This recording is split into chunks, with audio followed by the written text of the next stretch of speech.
Nathan Lauer with the Hill Brothers. Will, you've been on this team for a number of seasons now. You've seen the ups and downs.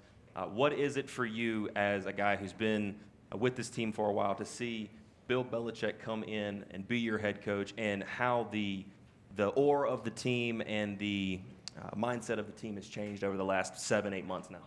Yeah, there's going to be a lot of new this year. I'm sort of excited for the new change, new spark, new energy that this season's bringing to the team, to the players on the team that stayed, but also just to the whole fan base and the community of Chapel Hill. I think everyone's looking forward to it.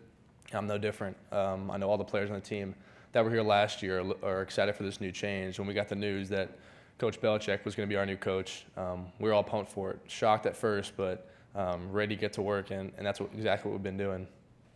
Will, right side, about the 6th row, hard to the right. Braden Blackwell, Observer News. We're obviously in this new era of college football where the transfer portal is ever prominent. UNC was one of the teams that was more active this year. So being a guy who stayed, what has been your role in keeping these guys, or getting these guys used to the life at Chapel Hill and getting them accustomed to Tar Heel culture?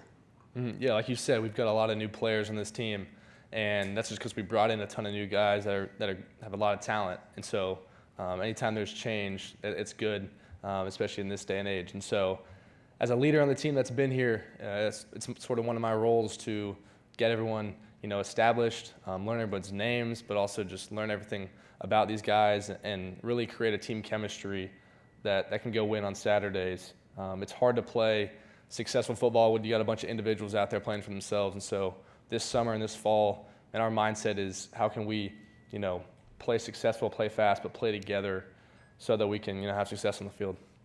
Keep the attention right there, the gentleman right in front of him. Brandon Pockers with the league winners, kind of building upon that, what's been your leadership style over the spring, over the summer, now heading in the fall camp, and how are you getting the rest of your defensive unit ready to hit the ground running in the 2025 season? Yeah, we've got a competitive group of guys, especially in the defensive back room. So everyone wants to, improve themselves and just build the unit. And so as a leader for that unit, it's been important for me to be an encourager. We have some hard days, maybe some days where we didn't practice as well as we wanted to, or some hard workouts that are tough to get through. And so being a guy that people can know that they'll get some encouragement from is important for me. I think leadership, it'll come in all shapes and sizes, but being someone that people can count on and can trust, that's important for me. Will, left side, about the 6th row, center of the room. Skip Foreman, News and Record of Greensboro, Winston-Salem Journal. Defense was a spotlight for not the best of reasons last year. What have you learned in the time you've trained leading up to this season that would lead you to believe you're going to be a better defense in 2025? Yeah, and new coaching staff with a great scheme and great new players, which is very exciting. But the thing about defense and football in general is you need all 11 playing on the same page. One guy messes up and an explosive can happen. So building that team chemistry and really holding each other accountable through practices and everything, that's important. That's on the top of our minds, playing all together, all 11. So that'll help us this year.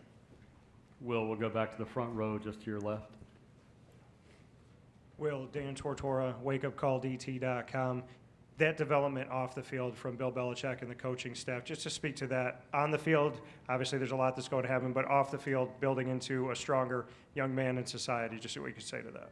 Yeah, Coach Belichick has brought in multiple guys, former players, to talk to us just about what else is there outside of just football. It takes a lot to be a great football player, and that's not just on the field stuff. That's nutrition, that's sleep, that is recovery. And so when you pour all this into football, man, anytime we're all going to end football at some point, and so how can you pour all that investment into something else? Whether you're a dad, whether you're a spouse, whatever it is, how can you pour everything into a relationship? And so we've learned that. He's brought in many guys, former players, to come and speak on that.